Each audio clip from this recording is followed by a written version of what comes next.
outside with cousin whole day, you can't see face. The story end up on ladies' room, you disappear without trace. Voila, if all she know is papi show and stress outside, is love in the room. If you wanna have to girl, take care, they bust the files. Well, if it's in her loving tongue, baby, it's love in the room. Don't whine on me here, lady. It's love in the room. If he wanna fight and stray, it's love in the room. We playing with House Monday in the ladies' room.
Na na, it's only love in the ladies' room.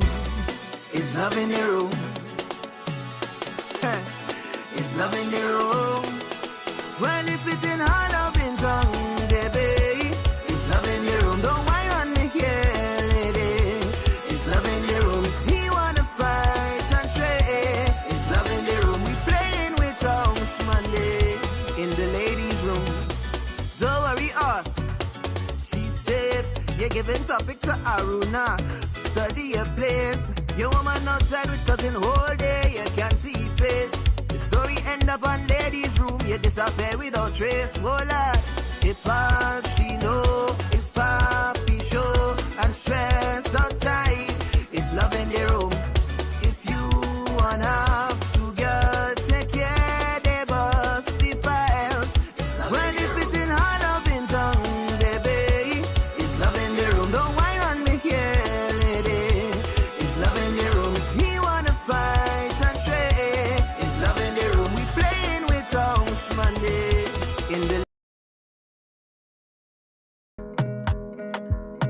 And we're back in the room for today, Tuesday, October 28th. Good morning, everybody. Welcome back.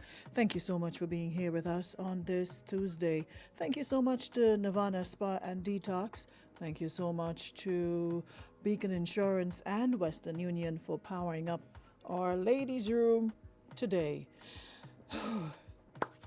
Listen, guys, my anxiety is like through the roof, I swear.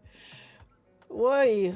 I know lots of people are saying the same thing. They hardly, slept last night. It's just this uneasiness because, we're looking from the outside at what's happening, what is about to happen, what's already happening in Jamaica, because Hurricane Melissa has not even made landfall as yet, and the amount of damages, there are 3 hurricane-related deaths already, and she has not even made landfall as yet. And lots of flooding in areas, and we can safely say It is going to be one of the days in history we will remember for a long, long, long time. You know, the forecasters and meteorologists, they're in shock as to, the amount of strength that Melissa is coming with. Initially, we were at 175. Now it's 185. And they're describing her as a catastrophic 185 miles per hour Category 5 hurricane. Yeah? And they're saying that she now rivals Hurricane Wilma, Hurricane Gilbert, and we know how bad Gilbert was. And 1935 Labor Day is one of the strongest storms on record in the Atlantic Basin. I don't know how that is a Category 5. It's at 185. To me, that is like Category 7, but that's not on the scale. But we're gonna have to start revisiting the scale up to keep up with the strength of these hurricanes, because 185 and she's not showing any signs of slowing down. So all I can do is pray and hope that countries are ready to lend support. We are ready to support in whatever way we can. We had our turn last year with Hurricane Beryl, and international, regional, and so many others reached out to support. And already I'm seeing folks out in the U.S. gathering the troops, starting to pack stuff because they know what time it is. It is going to take America for her to turn around, and the path she's on, it's not showing any signs of that. So they will definitely be impacted. Vegetation, infrastructure, communication will be down, electricity, water, and stuff like that. So make sure that you check in on your family for as long as you can, if you got family or friends there. And it is, I really want to applaud Prime Minister Holness as well. You can see he's trying hard to keep it together, but you can see the anxiousness on his face, as much as he's trying to reassure them from the onset, being real that, guys, it is going to be bad, but we will get over this. We will rebuild better and stronger. And, I'm so worried about these folks who decided not to leave their homes, because I was looking at, because I'm jumping from site to site, page to page, Gleaner, Observer, YouTube, I'm everywhere. And, the head of the hurricane thingy, disaster thing, he was saying they've got over 800 and something shelters, and about less than 1,000 people combined are in those shelters. So people decided that they're not going to the shelters. They prefer to stay at home and battle it out. And boy, I don't know. It's like people are not understanding what's coming their way. Are they thinking they can battle 185 miles per hour hurricane? It can literally pick up trees, down buildings, but you thinking you can stay to protect your property. Property you can always build, you can always rebuild. But trying to, and we're talking about people who live close to the seashore, the seaside, and they were talking about storm surges and the amount of feet of water that will be dumped onto the land, and these people are staying right there. There's this old man that says, he doesn't care. It could be a Category 6. I shared it on my page. He's not moving. But at this point, I guess they can't literally drag people out hand and foot. So the most folks can do is to pray for those people who, decided to stay for whatever reason and not go to the shelters, which might be safer and, understandable. The shelters will not be as comfortable as your home and what have you, but we're looking at safety, not comfort. It is not for, forever. It's just for whatever period of time. And then if you have to, I don't understand people who do things like that, because what you're doing now is putting pressure on the system. So all the police and firemen and security and whoever else, when you stay in your dwelling, you're now putting yourself at risk. They have to come rescue you when their time could be used in other places. So people are refusing to leave their homes, and then you're going to put the police and whoever else at risk to come rescue. And we're talking elderly people, not just young, elderly people who are just adamant that they're not going to move. The man says, wherever you have to die, you will die. And he's not moving from he's not moving from his home to go into no shelter. Speaking of all of the things that happens in shelter, understandable, but there's no way I would hear 185 miles per hour hurricane is coming my way, and I live close to the seaside, and my home is like zinc roof, little wooden house, and I wouldn't hightail it out of there. What are these people thinking? How do you possibly think that your home, made out of zinc and wood, can withstand a 185 miles per hour hurricane? They're saying not even concrete structures are safe. But you thinking you're safe in your little wooden dwellings. Man, I don't know. But I'm so worried about, the folks, and I just pray that, lives will be spared and they'll be okay. Yeah? So we continue to lift them up in their prayers. 17 feet waves. You know what listen. Lord. My thing is, didn't they see what happened last year in the region with Beryl? I don't know. People seem to care more about their property and material stuff than their own lives. They are not going to the shelters. They are not towards the 2.8 million people. They are not going.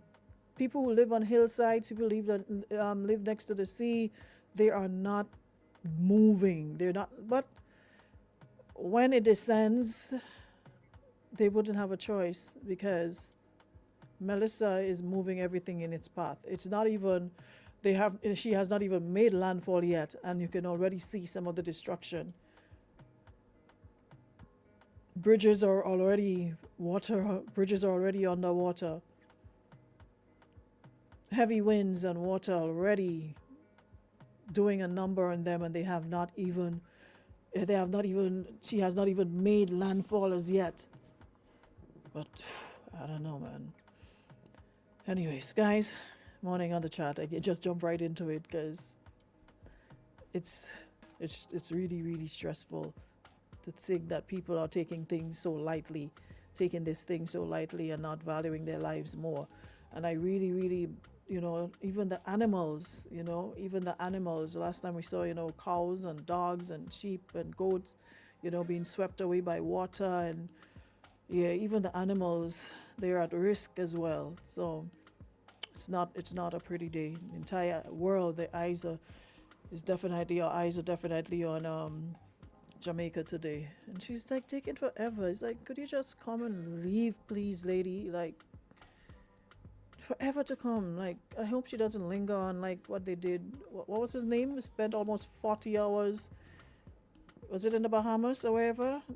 I just hope she's not gonna do that. Just dump her water and leave, man. Hey, Dawn, morning. Shante, morning. Marianne, Kendra, who else is here? Shout out to my YouTube and Facebook viewers. Good morning, everybody. Well, I have a guest this morning, so I have to cut my little rant short. Morning, Dimly. Morning, Joanne. Have a terrific Tuesday, everyone. We are trying. Kendra, morning. Lydia James, good morning. Jay Laborde, good morning.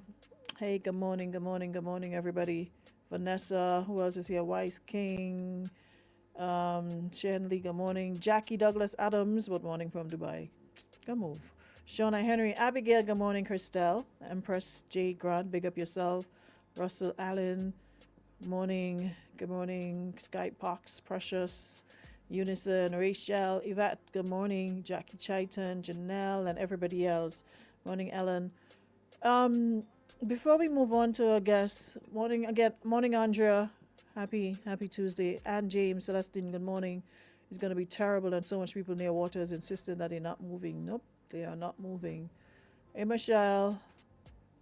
Good morning, Sonia. Shauna, good morning. So what happened in the house this morning? I missed it. I thought we were supposed to have the House of Representatives sitting. What happened to the opposition? I clicked, I joined late and I missed it. All I heard the speaker saying that the House adjourned till next Tuesday. What happened this morning? Because I know they were supposed to looking at some the bills, marriage amendment bill, the status of children bill, public sector employees pension fund, etc. Um, what happened in the House this morning? I heard that it was adjourned. Hurricane doesn't look normal. Morning, Natasha. That's being like we're in the premenopause stick. Hey, Stephen Robinson. But I just want to, extend my just want to keep them and just remind us all to keep them in our prayers, our thoughts and prayers today, because they will be going through it today. Alrighty. So, of course, this month is Child's Month, and the month of October. There's so much happening in October. Mental Health Awareness Month, Child Month. We also have Breast Cancer Awareness Month, Financial Literacy Month, Credit Union Month. A whole lot happens in the month of October, and with just about 3-4 more days left in the month, we could not, wrap up the month and not do something on Child Month. And I wanna do a bit of that this morning with our guest Tonell Cummins, and she's here to speak on the issue of inclusion and community support for children with special needs. Young man, I'm hearing your voice. Thank you. Yeah. So we have Tonell Cummins in the studio with us this morning, and I hope you guys will stick around for this conversation because it's super important. We've been speaking about children and protecting children and their rights and all of that. And to close Child Month, I want to say a special good morning to Tonell Cummins, and thank you for joining us in the ladies' room. And since it's Child's Month, maybe you can start off by telling us your role in the ministry, and then we'll take it from there. Good morning to you, Aruna, and good morning to the listening public. I'm so happy to be here once again. I remember last year. Yes, you are. I was here. It was a bit earlier, but I'm happy to be here. Okay. So I am one of the special education officers at the Ministry of Education, particularly attached to District 5. So we're speaking the schools from Church Street, Tongue of St. George, Tantin, and the Grandlands. Okay, fantastic. Now, since it's Child Month, could you start by sharing what this month means to you and why it's significant for the Ministry of Education? Right. So this month means a lot to me, not just as an officer, but also I'm a mother. I'm a mother of a 14-year-old girl, so it means a whole lot to me. To the Ministry of Education, it means a lot. The feelings are overwhelming, not just for typical children, who we term normal, but also for atypical children who we say are differently abled. Hence the reason I am here today. Okay. So in terms of the theme, talk to us about the theme for this year's Child Month and how does it connect with the work you do in special education? Okay, so the theme for this year's Child Month is My Health, My Safety, Our Responsibility. And as I said before, we're not only speaking of the children in the public schools or the mainstream. We're also speaking of all the children in the special schools. So the special school in Grandlands, the one in Grenville, the one in St. Max, Victoria, and of course, the 2 in St. Paul's. Now, Aruna, every child matters, not just the ones we term normal. Even those that we see under NIS, all of them matter. Each and every one of them have something special to offer. They have value to offer in the classroom as well as home. So that's why they have to be included in all of the Child Month activities. Okay.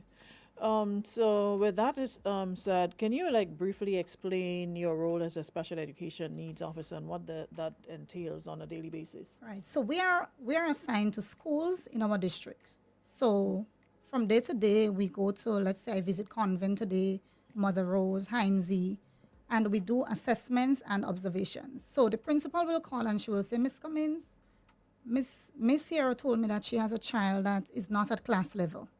The child is 5 years, but he's not at the level with his other classmates. I find something is wrong. Can you come in and observe that child? Now, I can only go in with the parents' consent because we know parents already. I don't want to hear Miss Cummins' name on the radio station. So we have something called a consent form. We send that home, and the parents would sign it to give Miss Cummins consent to come in and observe that child. I would sit in the class, I would look at how the child is interacting with his classmates, with his teacher, even in the playground, how he socializes. And then I would come in and run the assessment. Now, it's an academic assessment. We're not at the level yet to say, okay, the child is autistic. Even if Ms. Cummins has the background knowledge and she knows the child is showing signs, I cannot say on the form the child is autistic. Sadly, I can't. I can only say, based on my observations, based on the assessment, the child is showing signs of autism, or it is more likely that he's showing signs of ADHD or autism. I cannot say he's autistic because I would be sued. Okay. So whose responsibility is to diagnose, like we talk, a doctor? Well, yes, or a psychologist. Okay. Yes, they would be. So the parents who they are able, they would travel with the children and they would get the diagnosis overseas, and they would come back with that report. And what I do, I take a copy of it and I do my own assessment for the class teacher to deal with that child in the classroom. Somebody is asking, are assessments done at the preschool level? Oh, yes, yes. But at So the as early preschool as level, we possible. don't, as we say, we don't diagnose. So we don't say the child has autism because at preschool level, the children don't develop at the same rate or in the same way. Some children develop late, they're late bloomers. So we still can say, but what we do tell the teachers, let's look at them. Let's see maybe around 5, 6 years, if they're doing the same thing, then it's a red flag. It's a cause for concern. Because sometimes at age 4, they're not so quick, but at age 8, they take off, right? And they're into the reading clubs and the quotes reading competition. So that's where we don't really come out and say the child has a problem then, unless it's something very obvious.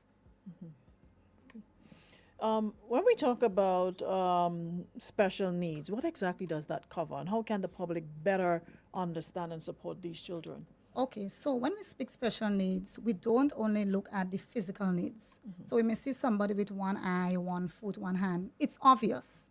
But we have those that we call blind disorders. Number 1, autism.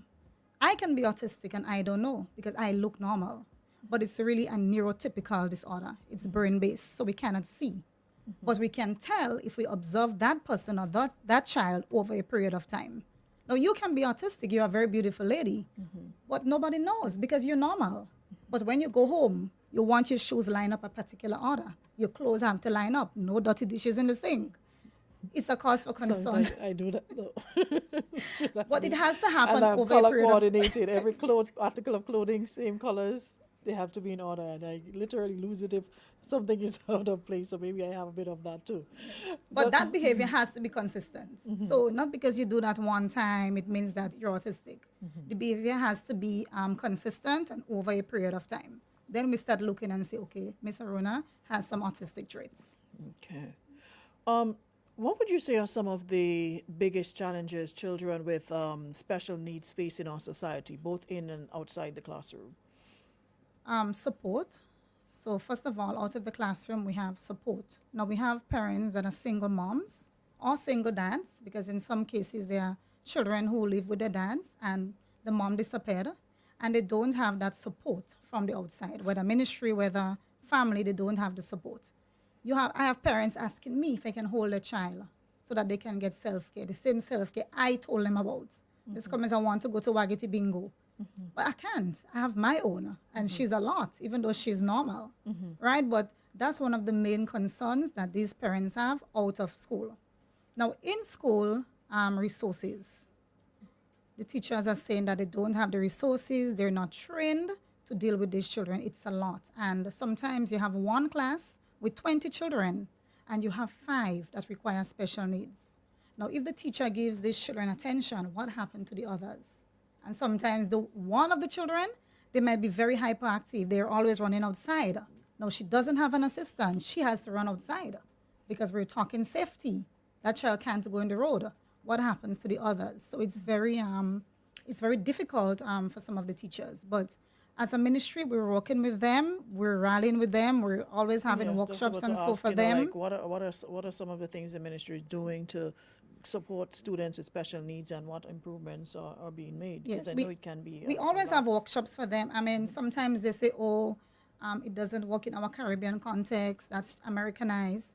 But we're saying, let's start somewhere. We can start small. Now, the teachers are not magicians. We're not saying to them, you have to make the child understand that the triangle has three sides. Because like I said, they may be all be in the same classroom, but not at the same academic cognitive level. Now, you would know the child because he's in your class. You would realize the child is not processing. You don't have to force the child to learn one I plus think one. people are very impatient when it Yes. comes. You don't. If you realize a child just likes Play-Doh, and so you can take the same Play-Doh and have him make number one, because that is the level the child is at. Because then you're going to frustrate yourself because he just cannot get 1 plus 1. You're using videos, you go outside, he has marbles, and he still can't get it because the problem is up here. You can't go in the child's brain. That is the level he is at. And the thing is, you have like parents and guardians and whoever else will literally physically abuse or beat children because or they probably have 3 or 4 other children in the home and the others are faster. Yeah. And they be like, why you're not like this? Why you're not like that? Not understanding. They're It's not. comparing. So I always say to my parents when I do sessions, don't compare the children. Because the thing is, with autism, it's so tricky. Because you can have 3 children for the same person, and out of the 3, 1 is autistic. The same man, you went to the same doctor, and where did this thing come from? Now the researchers, the literature is saying, nobody knows. So they can't pinpoint exactly They can what. pinpoint, but maybe in the next couple of years, but all for now, they don't know the real cause of it. They have multiple causes, but they can say it is caused by this or it is caused by that. But they have like a lot of risk factors that may contribute to a child being autistic. Oh, wow. I thought by now we had at least an idea as to what are some of the things that can. And if I may share, one of the most glaring risk factors is an older parent. Now, some people, they laugh when I say it, but it's the truth. If, like, I'm a young lady, let's say I'm 25, and I'm dating an older man, he's like 55, thereabouts. And I get pregnant, that child may come out being autistic.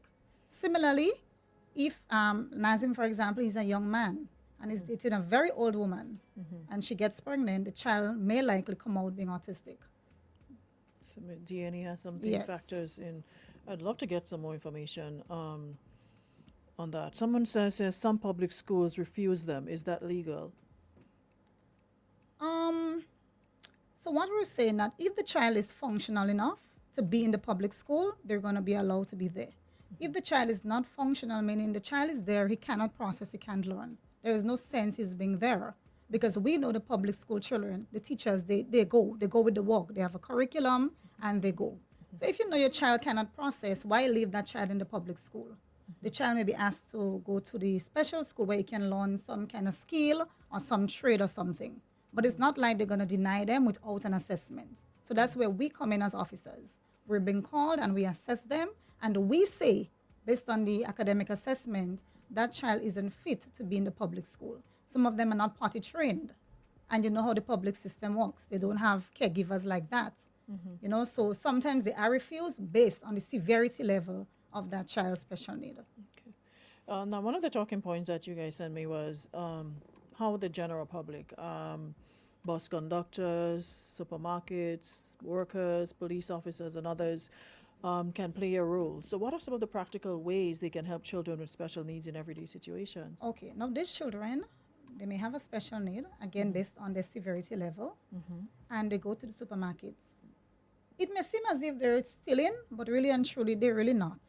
Right, so we have to be mindful, and these supermarket owners and so, they should seek knowledge on how to deal with these children. They go to the arcades and they destruct something. It doesn't mean that they willfully want to do it, especially those on the autism spectrum, because their behaviors most times cannot be controlled. Let's go to the traffic wardens and the police officers. Very, very, very important. Now, a child with a high severity level of autism, he may not like the color yellow or red, and he may attempt to cross the road. And then he jaywalks, and the police might say, oh, come here, or grab him, or the traffic warden might say, come here. But the child really doesn't like the color yellow, so that gets him very frantic, and he runs back across the road. So we're asking the traffic wardens and the police officers to be very mindful with these children because they look normal, but really and truly they are not. So let's try to work with us, special officers, to help guard these children's safety, right? Even the children on the NIS every day, we may pass them. Some of them have weapons, they have things, and we can say something to them. Why you have this? Give it to me. Let's not ignore them because some of them behaviors cannot be controlled. That is why they are at the special schools and not the public schools. Now you mentioned, workshops with teachers, etc. Is that something that can be done with the wardens and the conductors and the police Yes. and who have you, who come in direct contact with these children, so they have a better understanding, or they're able to recognize certain symptoms and signs that this child is not like the regular or normal children that we see, but they have autism or what have you. Is that something that can be done or is being done? I'm not sure if it has been done before, but the police officers, for example, when these young men get older and they get involved in the other side of the law, they still need to be handled with care. So they can write to us, the ministry, and say, can I have one of your officers come in and do a session with my staff? Same thing with the traffic wardens, same thing with the supermarket owners, because these children are out there in society. They are our business. They are our responsibility. So yes, we can do sessions with them once requested. It's very key, especially with the Royal Grenada Police Force. Andrea says we first have to change the mindset of our nation. Education, training will help. Narissa says, is there a direct contact to initiate a conversation to provide support for this community? Yes, you can call the Ministry of Education, 440-2737, and you can ask for the Special Education Department, and you will be put on to the department. Let me hear what this person here is saying. So why can't they add another teacher to the classroom and give the extra help to the kids? What is your take on that? Well, considering we do have a school specifically designed for children with special needs, not sure having another teacher in the classroom just because sometimes it might be one or two and not like, large numbers. So to have another teacher for 2 students when you have, a school designed for them, does that make sense to you? Yes, it does. That's a very important question because every day I'm faced with that. And when I explain it, people understand. They have an aha moment. No, we have what we call the teacher assistants, or what we term imanis. But these imanis, they don't want to deal with the children because remember, we can't force them. There is a form the Ministry of Youth asks them to fill out, and they have different positions. And would you believe it, they would not choose that area. They would, I guess, because it's overwhelming for them, they would not choose it. If they do, they don't last long. They leave. They always tend to leave. So we don't have people to just take and say, you go there. They don't want to do it. But I would think with something like that, you should have some special skill. You should be trained specifically, because I have a family member who has a child who is severely autistic. And if you don't know, it's sometimes it's even scary because you don't know when he would act up. He would just start hitting you. You would just start running, screaming, jumping, shouting. And sometimes even her, I can see takes a toll on her, and it takes a lot. And she's the only one who can calm him down. Nobody else can. She literally has to hold him in her arms and rock him and sing to him. And, he's nonverbal, so he doesn't speak at all. And he will just make these little noises to show that he's calming down, and the noises will get less and less and less, and then that's how you know he's calm. But for somebody who has absolutely no experience dealing with a child that is severely autistic or even mid or halfway, there are some challenges to that. So unless you're trained specifically, unless we're asking, for teachers trained in dealing with autism, I think it's sort of difficult to just put, teachers to deal with them, and they don't have a clue how to. So that's why I made the comment earlier, and I said that's why we don't take them in the public school. Sometimes they don't. So we send them down to the special school where you have the teachers who are better trained. So once they're not functional, we refer them to the special schools. But there are teachers that are trained, but it's not so many. As I said, it's based on interest, because you cannot force somebody to do that area. I pursued that study of interest. I didn't get any scholarship. That's your passion there. Yes, that's my passion. So it's all based on interest. You will send out applications. You would say, hey, there is a scholarship from UWI or from an American, and you would get like 5 applications. So it's all based on interest as well. Yeah, and people don't have the patience to deal with it. It's really, really hard. Now you spoke of inclusion, right?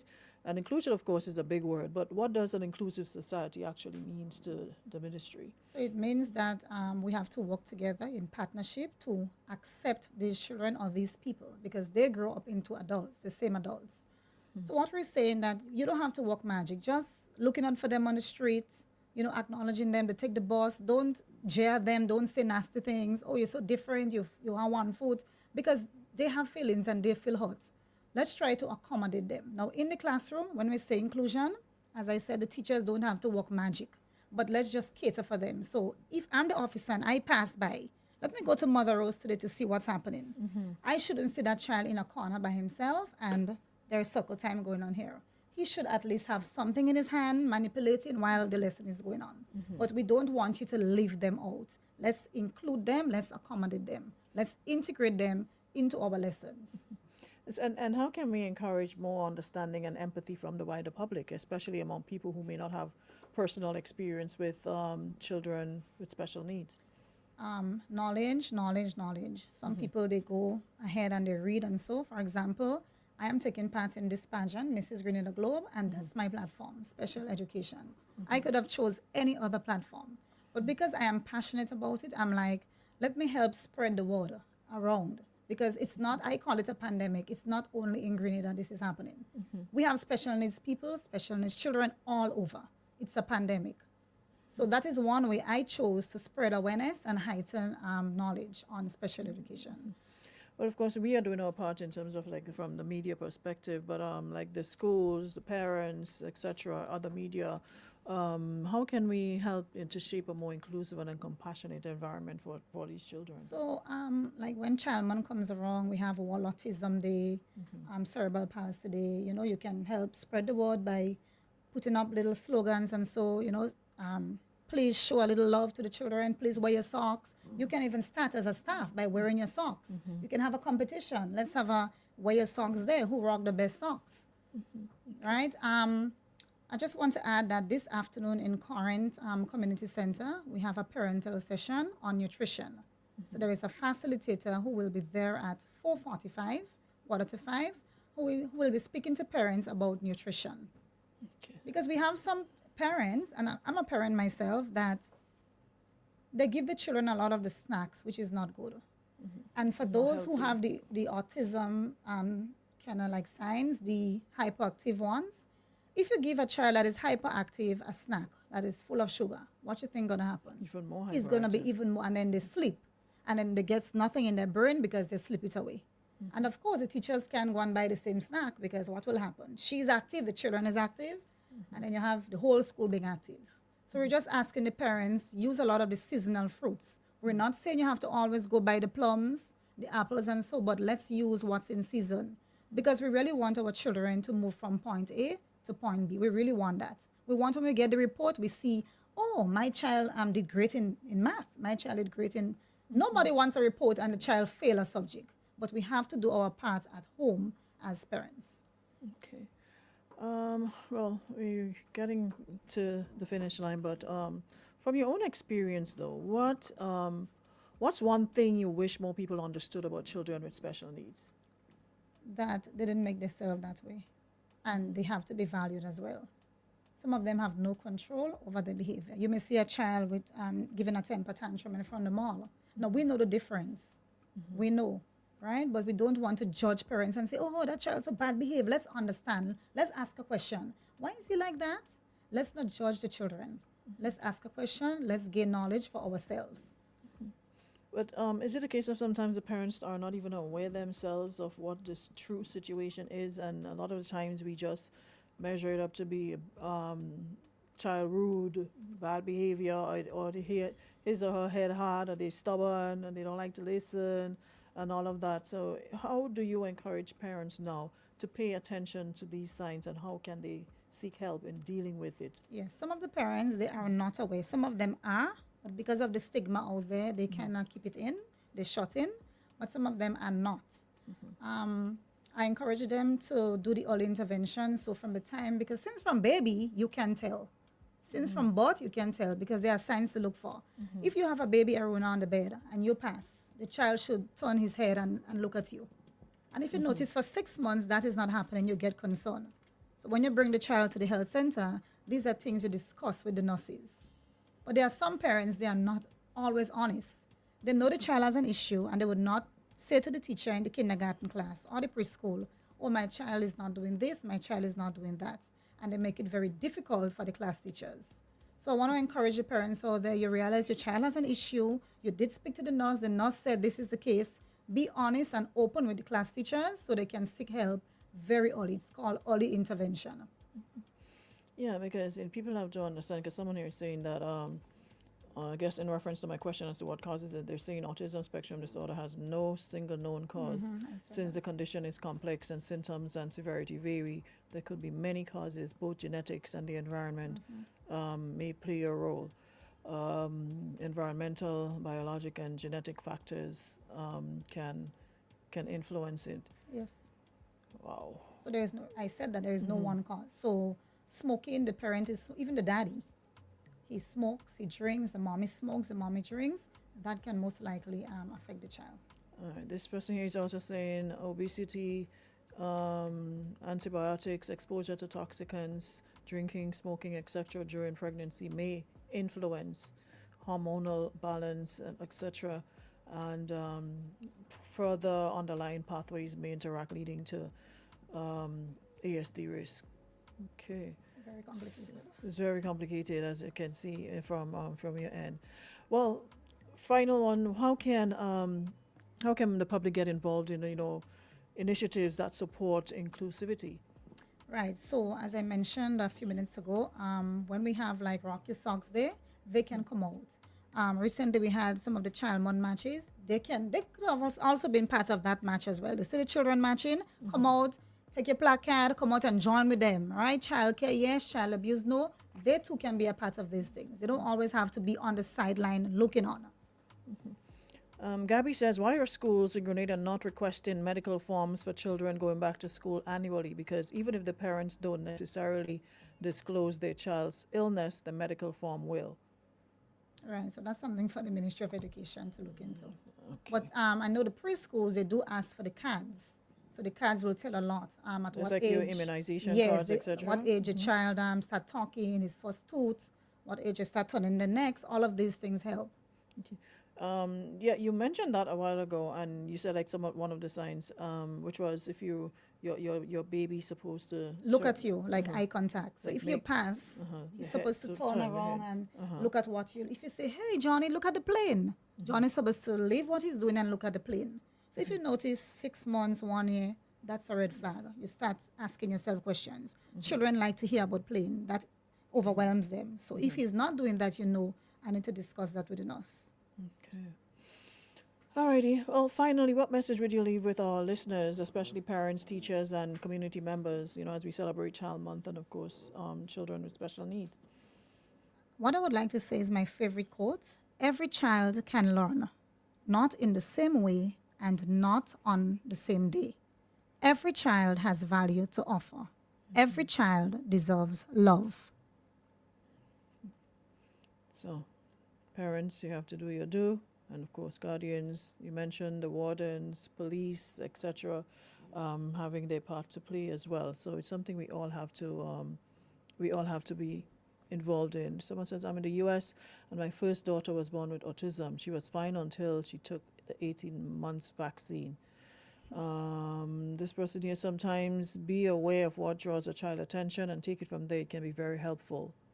Another person is saying the question is why autism so prevalent now more than, let's say, 10, 20 years ago. Okay. Says baby's supposed to meet different milestones, so parents make sure you are paying attention. Yeah, not just taking it for granted that that's a baby. That's a baby. But you have to really pay attention because you can miss some of these subtle signs, and you can take early action and not wait until it has progressed. Anyways, I think that's about it for anything else you'd like to add before we go, or a reminder about the session this evening. Yes, it's at 4:45 at Current Health Center, but Community Center, and it's on nutrition. Okay, let me play. I have a voice message from someone. Good morning, everyone. As a parent of a child who is on the spectrum, I totally understand everything this lady is saying. It is somewhat not you shouldn't really and truly shouldn't compare your child with another child. Okay, so Jeffrey walked at 9 months, but Kim is almost a year and some, and she's not walking. But then maybe, it could be so many different things. However, when it comes to the classroom, my son attends a public school. However, there is a program that he is enrolled in that it's a specialized class. So it's one teacher, one paraprofessional, and the class size is limited to only 8. Large classrooms, large rooms, lots of people get him very overstimulated and he's not able to function. So maybe that's something that could be looked at. Also, the stigma of having a child that is differently abled, we as Caribbean people, we really, really, really, really need to check ourselves, for want of a better word, because I've had some so very derogatory and negative words used against me, my child, and people tell me, I've had, if we pray, he will get over it. How? I think we need to broaden our minds, and we need to read, and we need to do some research, because that is part of helping our children and our community and everything. Thank you so much, Paula, for that. Thank you so much. Final words, and we're good to go. Carla, you made some very interesting but truthful comments, and you're correct. As I said before, Aruna, there is a stigma out there. So yes, there are some parents, they are aware, but they don't really want to come out because of all these comments. So as I said, we have to really educate ourselves as a public. We can do lots of research on our own. We can just go in and say, what is autism? Let me Google that, rather than go on the TikTok. And so even my page, my Mrs. Grenada Globe page, there are lots of information out there as to how parents can look out for early signs and what they can do at home with their children. So go on to my page on Mrs. Grenada Globe, Tarnell Cummins, and you can get some primary information there as to how to deal with these children, especially autism. Okay, fantastic. So check out her page, Tarnell Cummins, and you will get all the information you need. All right. Well, this has been a very, very, very informative session. So thank you so very much, and continue to do the great job you're doing with the children with special needs. And you can see that is definitely your passion, because every year you make it your duty to come, to come and be on the program. So I really want to say thank you for doing what you do, and hopefully this message, this program this morning, folks will have a better understanding how to treat and how to deal with children with special needs, bus conductors, bus drivers, everybody that comes in contact with children who are differently abled. They'll be able to deal with it and have a little bit more patience when dealing with them. So thank you so very much, and hope to see you again soon. Thank you so much. You're so welcome. And that concludes our program this morning, guys. Thank you so much, everybody, for tuning in. We will be back tomorrow with another one. Until then, have yourselves a great Tuesday, and remember to keep Jamaica in your thoughts and prayers as they brace for Hurricane Melissa. All right, guys, have a great day.